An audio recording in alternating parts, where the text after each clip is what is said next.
अस्सलाम वालेकुम दोस्तों। 24 नवंबर 1971 अमेरिका एयरलाइंस का एक जहाज टेक ऑफ करता है। टेक ऑफ करे अभी उसे चंद ही मिनट हुए थे कि तभी उसकी पीछे वाली सीट पर बैठा एक पैसेंजर एयर होस्टेस को एक चिट्ठी देता है। उस चिट्ठी में कुछ ऐसा लिखा हुआ था जिसने पूरे अमेरिका में हलचल मचा दी। ये शख्स कौन था, अमेरिका की पुलिस आज तक पता नहीं लगा पाई है। अमेरिका की पुलिस तो क्या, बड़ी बड़ी एजेंसियां भी इस शख्स का आज तक पता नहीं लगा पाई है। इस कहानी की शुरुआत होती है पोर्टलैंड एयरपोर्ट से। इस एयरपोर्ट पर एक शख्स आता है जो बिल्कुल बिजनेसमैन टाइप लग रहा था। इसके हाथ में बैग था। इसने कपड़े पहने हुए थे, ब्लैक कोट, ब्लैक पैंट और ब्लैक शूज और एक ब्लैक साथ में टाई। ये पोर्टलैंड एयरपोर्ट से टिकट बुक करता है सिएटल का, और टिकट कटवाने के बाद ये प्लेन की ओर बढ़ता है। उस टाइम पे 71 के दशक में, उस टाइम इतनी आइडेंटिटी वेरिफिकेशन नहीं हुआ करता था, इतनी चेक इन नहीं थी, इसलिए बेझिझक आगे बढ़ता जा रहा था। इस कहानी में जो जहाज है वो नॉर्थ वेस्ट ओरिएंट एयरलाइंस का बोइंग 727 था। इस जहाज को पोर्टलैंड से 45 मिनट में सिएटल पहुंचना था। सन ग्लासेस लगाए ये शख्स, इसके हाथ में एक ब्रीफ केस भी था। ये इस जहाज में सवार होता है। जहाज में सवार होने के बाद ये अपनी मनपसंद की सीट चुनता है, जो जहाज के सबसे पीछे वाली सीट थी। ये वहां जाके बैठ जाता है। इसके बाद ये अपने लिए ड्रिंक और कुछ खाने पीने की चीजें ऑर्डर करता है और एक सिगरेट भी जला लेता है। 70 के दशक में दोस्तों स्मोकिंग अलाउड थी जहाजों के अंदर, इसलिए इतनी चिंता की बात नहीं थी इसके लिए। यहाँ तक सब चीज नॉर्मल थी, किसी को कुछ भी पता नहीं था। इसके बाद ये प्लेन टेक ऑफ करता है करीबन 2:02 पर। टेक ऑफ करने के बाद डैन कूपर नामक एक शख्स एयर होस्टेस को एक चिट्ठी देता है। एयर होस्टेस, जिसका नाम रोलेंस शॉपनर था, वो इस चिट्ठी को पढ़ती है तो उसके पैरों तले से जमीन खिसक जाती है। इस चिट्ठी में कुछ ऐसा लिखा हुआ था जिसने पूरे अमेरिका में हलचल मचा दी। इस चिट्ठी में लिखा हुआ था, miss, I have a bomb here and I would like you to seat by me. मेरे पास बॉम्ब है और मैं चाहता हूँ कि आप मेरे पास आकर बैठ जाएं। रोलेंस शॉपनर जब डैन कूपर के नजदीक आकर बैठी तो डैन कूपर ने अपना ब्रीफ केस खोलकर दिखाया तो उस ब्रीफ केस में डायनामाइट की हॉट स्टिक और एक डेटोनेटर रखा हुआ था। रोलेंस शॉपनर अब समझ गई थी कि ये प्लेन हाईजैक हो चुका है। इस प्लेन में बैठे और पैसेंजर अभी तक इस बात से बेखबर थे। डैन कूपर की टोटल 3 डिमांड्स थी, जिनमें उन्हें 5 बजे से पहले $2 लाख कैश, 2 पैराशूट के पेयर्स और सिएटल एयरपोर्ट पे एक रिफ्यूल ट्रक रेडी चाहिए था। आगे उन्होंने ये भी कहा था कि अगर कोई चालाकी करने की कोशिश की तो मैं इस प्लेन को ब्लास्ट कर दूंगा। डैन कूपर के अलावा इस प्लेन में 35 पैसेंजर और भी थे। पैसेंजरों को जरा सी भी भनक नहीं थी कि इस प्लेन में क्या चल रहा है। रोलेंस शॉपनर अब डैन कूपर की डिमांड से लेकर पायलट के पास जाती है और उन्हें सारी बात बताती है। एक दूसरी एयर होस्टेस जिसका नाम टीना मकलो था, वो डैन कूपर के नजदीक आकर एक इंटरकॉम लेकर बैठ जाती है, जो डैन कूपर और पायलट के बीच हो रहे मैसेज को भेजने का काम करती है। दोस्तों, अमेरिका की हिस्ट्री में यह पहला हाईजैक था जो रैंसम के लिए किया गया था। इसी कारण लोकल अथॉरिटी और एफबीआई ने यह फैसला किया कि इसकी सारी डिमांड पूरी की जाए। इसका कारण दोस्तों एक ये भी था कि वो अपनी रेपुटेशन खराब नहीं होना देना चाहते। डैन कूपर की डिमांड्स पूरी करने का एक कारण ये भी था कि लोकल अथॉरिटी को लगा कि शायद आज नहीं तो कल ये हमारी गिरफ्त में आ ही जाएगा, इसलिए उन्होंने इस डिमांड्स को पूरी करने का फैसला किया। अब ये फ्लाइट जिसे आधे घंटे में पोर्टलैंड से सिएटल पहुंचना था, अब ये 1.5 घंटे से एयरपोर्ट के आजू बाजू घूम रही थी, और जो इसके अंदर पैसेंजर बैठे हुए थे उन्हें ये बताया गया था कि किसी टेक्निकल प्रॉब्लम के कारण हम इसे लैंड नहीं कर पा रहे हैं। इसमें जो पैसेंजर बैठे हुए थे वो अभी तक इस बात से अनजान थे। अब दोस्तों, डैन कूपर की जो पहली डिमांड थी वो $2 लाख अरेंज किए गए। इन डॉलरों के नोट में दोस्तों एक खास बात ये भी थी कि जो इनका सीरियल नंबर था वो सारे नोटों का एक ही था, जिसे नोट कर लिया गया था। इसके साथ ही पैराशूट की 2 जोड़ियां भी अरेंज की गई। अब दोस्तों करीबन 5:45 पर सिएटल एयरपोर्ट पर इस प्लेन को लैंड कराया गया, और डैन कूपर की डिमांड के मुताबिक $2 लाख और 2 पैराशूट के पेयर्स इसे दे दिए गए। इसके साथ ही जहाज को रिफ्यूल भी करा दिया गया। डिमांड्स पूरी होने के बाद डैन कूपर करीबन 35 पैसेंजरों को और 2 क्रीमी मेंबर्स को उतरने की इजाजत दे देता है और 4 क्रीमी मेंबर्स को जहाज में रुकने के लिए कहता है। इसके बाद दोस्तों ये प्लेन दोबारा टेक ऑफ करता है। जो दूसरी एयर होस्टेस थी जिसका नाम टीना मकलो था, वो डैन कूपर के कुछ खास मैसेज पायलट के पास भेजती है। डैन कूपर का कहना था कि इसकी हाइट करीबन 10,000 फीट होनी चाहिए और इसका जो लैंडिंग गियर है वो खड़े होने चाहिए, फ्लैश भी जला होना चाहिए और इसकी स्पीड करीबन 320 किलोमीटर पर आवर होनी चाहिए और इसे सीधा मैक्सिको सिटी की तरफ ले जाया जाए। पायलट ने इसकी ज्यादातर डिमांडें पूरी करी, लेकिन केवल एक डिमांड छोड़ दी जो पॉसिबल नहीं थी।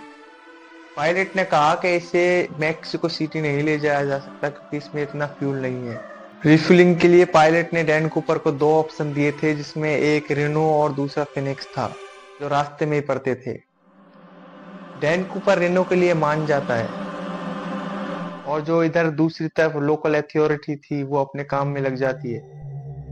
इस प्लेन के पीछे 2 अपने फाइटर प्लेन लगा देते। फाइटर प्लेन जहाज की स्पीड को मेंटेन नहीं कर पा रहे थे, इसलिए ये इसके चारों ओर चक्कर लगाने लग जाते हैं। इस टाइम काफी अंधेरा भी हो चुका था। डैन कूपर नामक शख्स टीना मकलो से कॉकपिट के अंदर जाने के लिए कहता है। जब टीना मकलो कॉकपिट का दरवाजा बंद कर रही थी तो लास्ट टाइम उसने डैन कूपर को उस शरीर से बैग वगैरह बांधते हुए देखा। उस टाइम जहाज के पीछे की सीढ़ियां खुलती हैं और डैन कूपर नामक ये शख्स वहां से छलांग लगा देता है।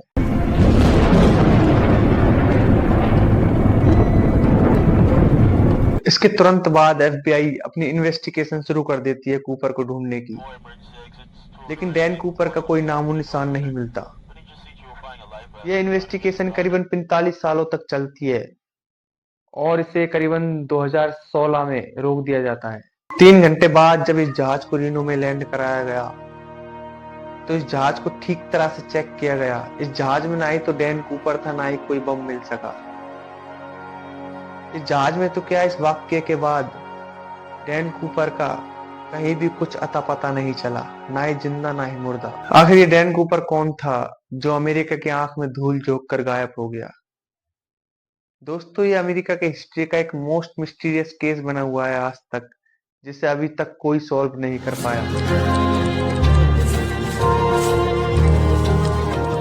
डैन कूपर को प्लेन से छलांग लगाते हुए तो किसी ने नहीं देखा, लेकिन जब जहाज के पीछे की सीढ़ियां देखी गई तो उससे उन्होंने अनुमान लगाया कि डैन कूपर ने रीनो या सिएटल के बीच में ही कहीं छलांग लगा ली होगी। इसके बाद एफबीआई उस प्लेन के अंदर सबूत इकट्ठा करने लगती है तो एफबीआई को एक टाई, 8 सिगरेट बट्स और एक पैरासूट का पेयर्स मिलता है जो डैन कूपर पीछे छोड़ गया था। यहाँ तक कि डैन कूपर की कोई फोटो भी नहीं थी जिससे उसका कुछ थोड़ा बहुत भी पता लगाया जाए। DB Cooper's ticket in the name of Dan Cooper.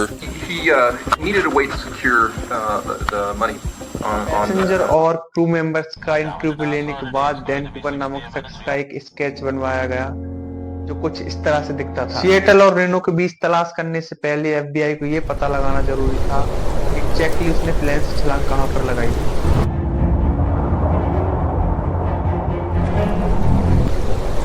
FBI के लिए जानना ज्यादा मुश्किल नहीं था क्योंकि प्लेन ऑटो पायलट पर था और उसकी स्पीड और उसकी हाइट रिकॉर्डर थी।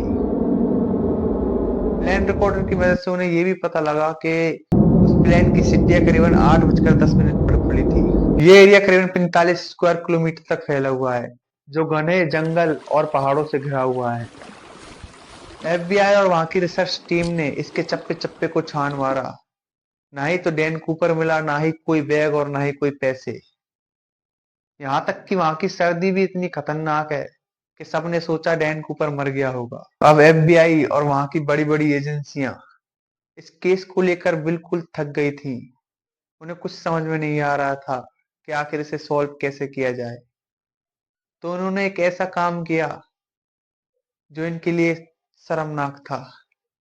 अमेरिका की हिस्ट्री में पहली बार ऐसा हो रहा था कि एफबीआई ने वहां की पब्लिक से मदद लेना शुरू कर दी। इसके बाद डैन कूपर का स्केच और उन $2 लाख का सीरियल नंबर अखबारों में छपवा दिया गया और उस पर इनाम रख दिया गया कि इसके बारे में अगर कोई भी जानकारी मिलेगी तो उसे इनाम दिया जाएगा।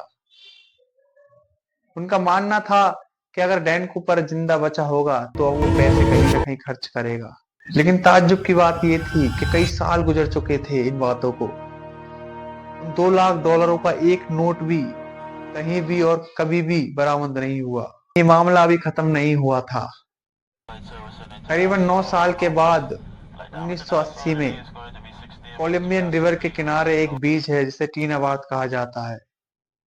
यहाँ एक बच्चा अपने माता पिता के साथ खेल रहा था और कुछ खुदाई वगैरह कर रहा था। तभी इस बच्चे को 3 नोटों की गड्डियां मिलती हैं जो 20-20 के डॉलरों की थी। ये करीबन $5,800 बन रहे थे और इसके माता पिता देख लेते हैं। वो सीधा इसे लेकर एफबीआई के पास पहुंच जाते हैं। लेकिन दोस्तों ताज्जुब की बात ये थी कि वही नोट थे जो डैन कूपर को हाईजैकिंग के टाइम दिए गए थे। इन नोटों के ऊपर वही सीरियल नंबर था। डैन कूपर की जंप के बाद ये पहला एक ऐसा क्लू था जो एफबीआई को मिला था। आपको लगा होगा कि शायद अब केस सॉल्व हो जाएगा, एक क्लू मिल गया है तो और भी मिल जाएंगे, लेकिन नहीं दोस्तों।